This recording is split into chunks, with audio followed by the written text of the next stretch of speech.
Wow. Okay, guys. Ta-da! I'm here. Yeah, so I got this request on YouTube to to talk about exhaust manifolds and what to think about in turbo sizing when compound and yeah, something else. So, exhaust manifolds. That's really interesting because we see a lot of versions online and everything from using a stock ported manifold to a tubular exhaust manifold and everything in between. If we're talking about the 606, we have to remember that the 606 don't have an exhaust manifold made for turbo. My car has. No, your car has a 4-cylinder exhaust manifold with 2 added cylinders on it. Take it off your car and look. Yeah, so Mercedes never did a 6-cylinder turbo exhaust manifold. They did a 5-cylinder on the other hand. And the 605 actually performs a lot better on the stock turbo exhaust manifold. But they are really restrictive. And the 606 is extreme. I mean, everybody knows that an inline 6-cylinder engine has heat problems on cylinder number 5 and 6 because of the length of the engine. We all know that. So what happens if you put a pretty bad 4-cylinder turbo exhaust manifold on a 6-cylinder engine and then you just add 2 cylinders? And those 2 cylinders are cylinder number 5 and 6. I mean, I'm not a rocket science, but 1 and 1 is 2, right? So, stock exhaust manifold. My friend did. Yeah, your friend's car doesn't work. So, the other options. Casted manifolds. There are different versions and some are good. And there are different ideas and some are good. Is it as good as a tubular manifold? No. Half the price? Yeah. So if your wallet is thin, casted manifold might be your thing. But it is pretty expensive to build new engines. So if you crash your engine and you didn't put the other, 400 euros in on your exhaust manifold, you might regret that. And that's the same with all the upgrades, You can buy a cheap China turbo. If it doesn't last, it doesn't matter, you just buy a new one.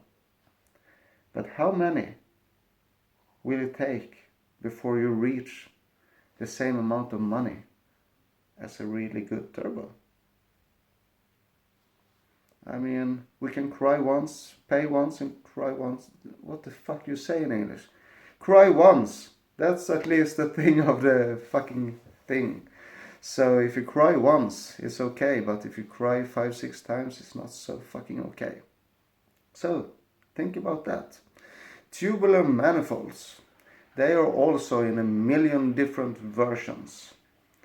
So some people talk about that the primaries need to be in the exact same length. That is true and good in theory. Whatever. So that's good in theory, but in reality, it doesn't work like that. I mean, there are some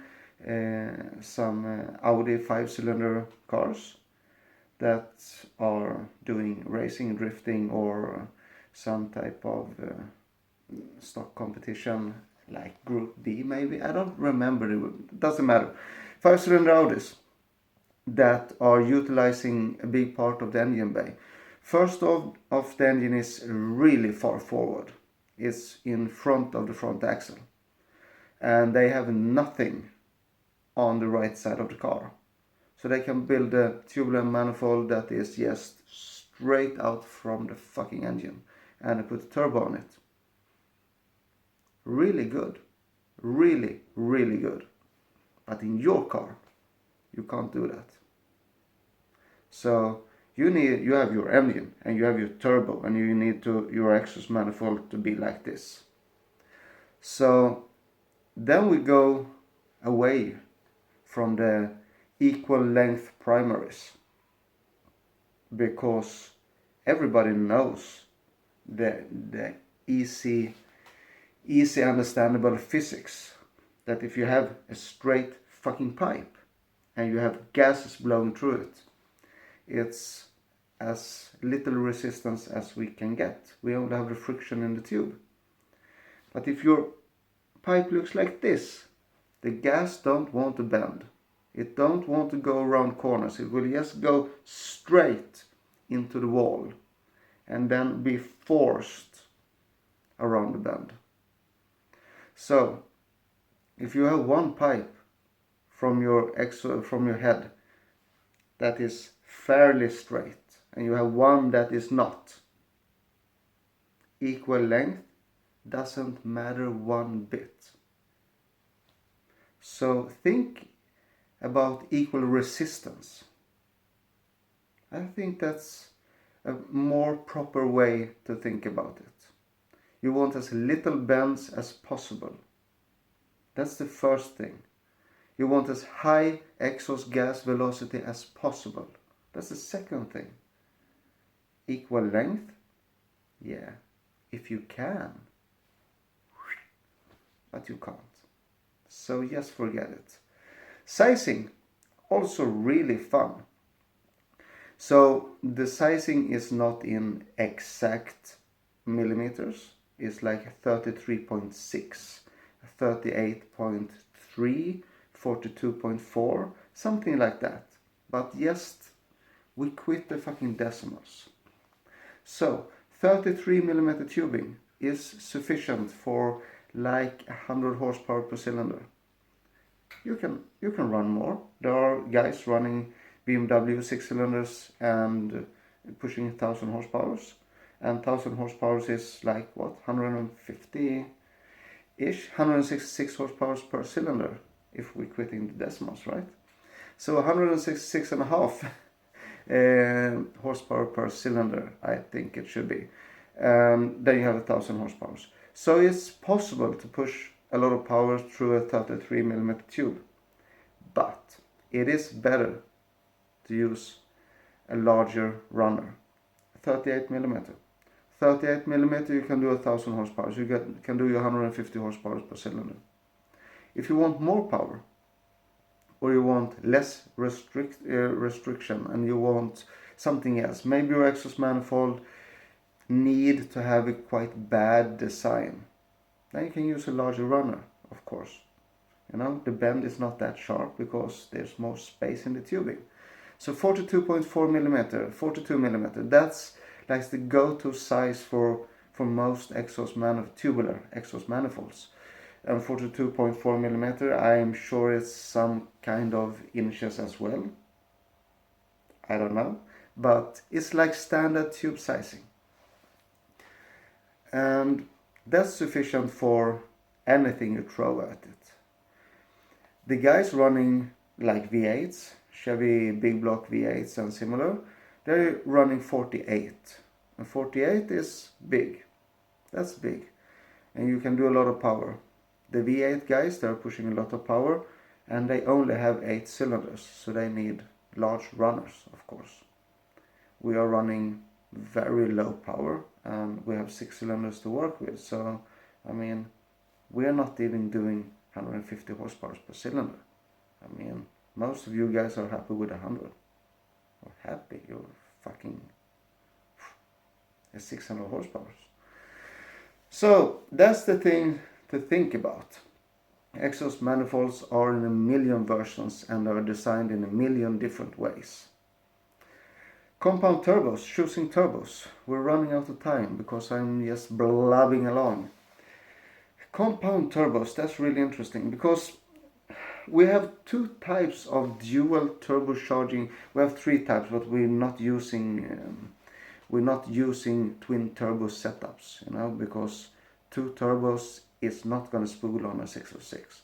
So we have sequential or compound, and they are pretty much the same, but the compound is always compounding. It's always reboosting the boost.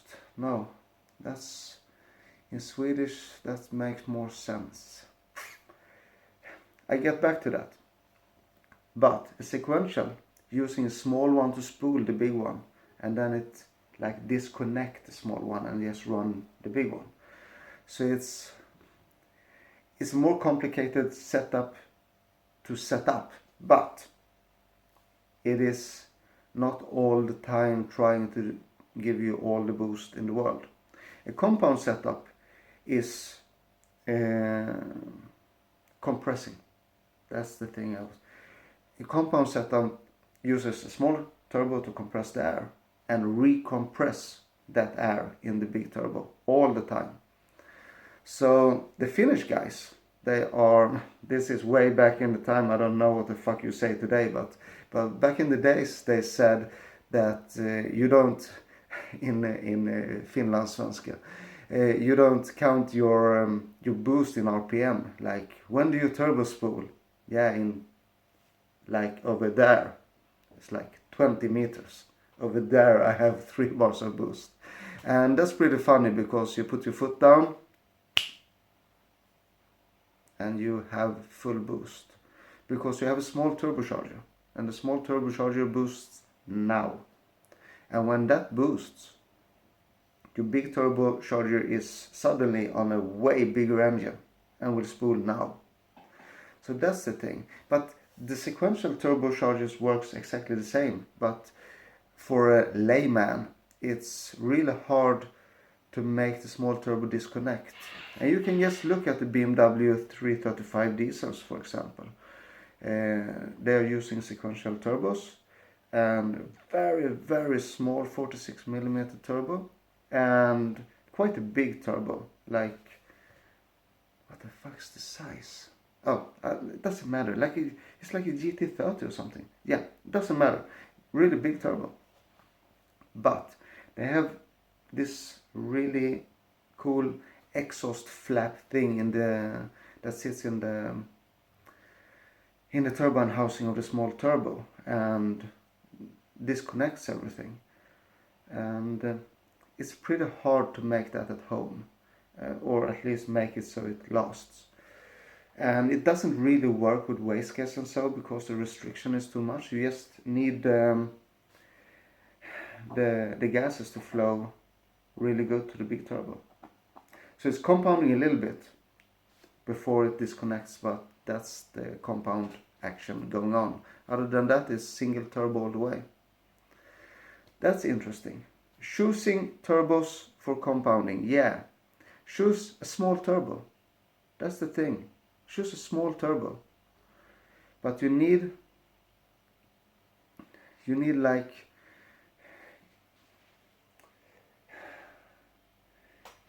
äta kakan och ha kakan in fucking Swedish. You need a quite big turbine housing, but you don't need slow spool. So you need a small turbo that has a decent turbine side. That's the thing, I think. A decent turbine side. So you can flow a little bit of gases through it. And then you're going to be good. But you have to wastegate it. We wastegate it 2 times always. We use a turbo with an internal wastegate. And then we have add like a 46mm external wastegate. Normally. Alright guys. So I got a phone call and the video terminated itself. So I'm gonna recap, or no, I don't know.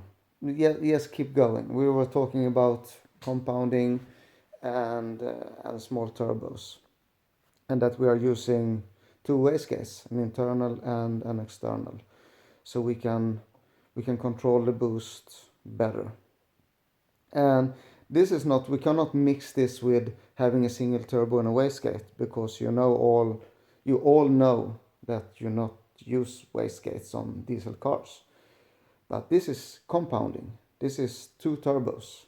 And the small turbo can't just spool away, because if it chokes at 300 horsepower, then it chokes at 300 horsepower. It's not, you can't do your 600 if you're keeping it alive or connected.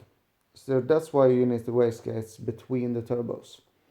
There's also good practice to use some kind of cooler between the stages, and like a small water cooled charge cooler.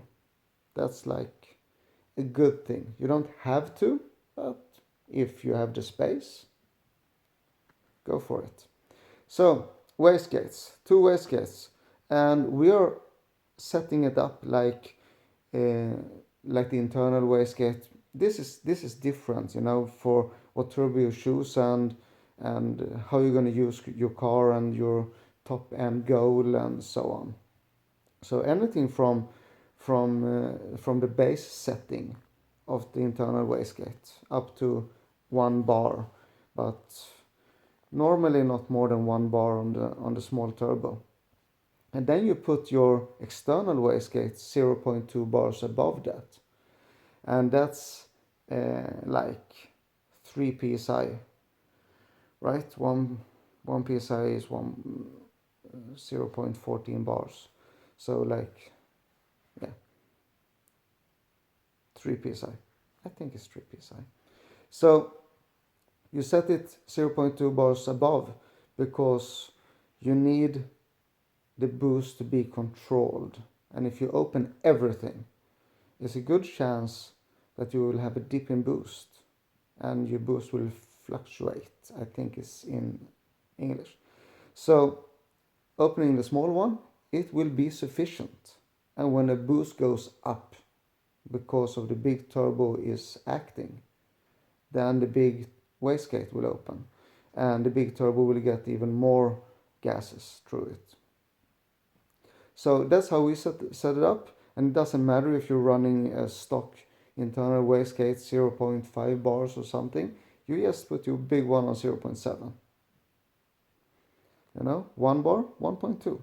So that's how we do it. You can just try it, but I can say that the base setting is, if you put it on 1 bar, then you know it's gonna do its job, and then when it works, you can just lower your boost all the way on the small turbo and see where it stops working as you want, because you don't want to overboost your small turbo. So just try it, but my recommendation is start with 1 bar, because 1 bar is not too much and it's absolutely not too little. So small turbo. Choose a small turbo with a good turbine side. We talked about that. And a big turbo that will give you the end power. You don't have to look too much in compressor maps and so on. Just remember how the stock guys do it. They're choosing the smallest fucking turbo they can find because it's sufficient. You don't need more. And like on a 606 running a stock turbo, yeah, if your end power goal is low, absolutely. But if you want some power, you need a real turbo, because you need a turbo where you can choose your turbine side yourself. And the stock turbo has a stock turbine side, so that's like the no here. Yes, doing compound for fun because you want 250 horsepower, absolutely do it, but otherwise choose another turbo. And both Halset and Garrett has quite a few turbine houses to choose between in small turbos. And I was just talking to a guy yesterday. So the other video, I have the same fucking clothes on because it's a long story, but it has something to do with the casting couch. So the other video is fucking 2 days ago. Yeah. So and I talked to a guy yesterday, and we were discussing Halset turbos, and my knowledge in Halset is poor, to say the least. So he was checking a few things for me, And the HE221W is a really good turbo if you're gonna do a small compound turbo setup.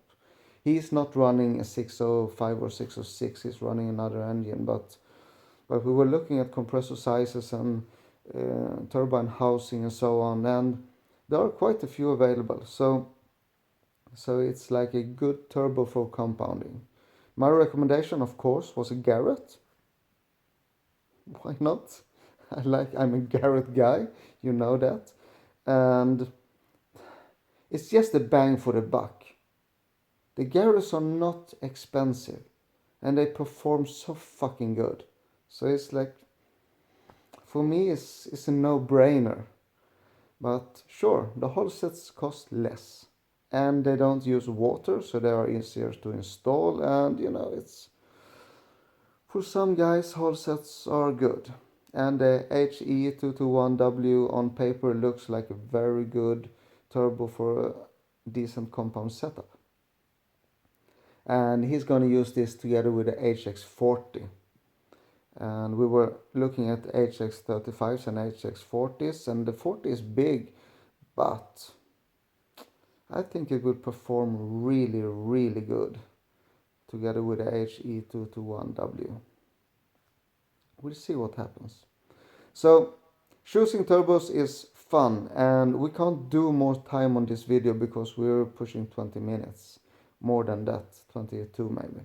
So we do another video another day. Just put some questions out to me and I do a recap and talk about the questions. I think that's easier. So bye bye. I have to go and fucking shower and change my clothes.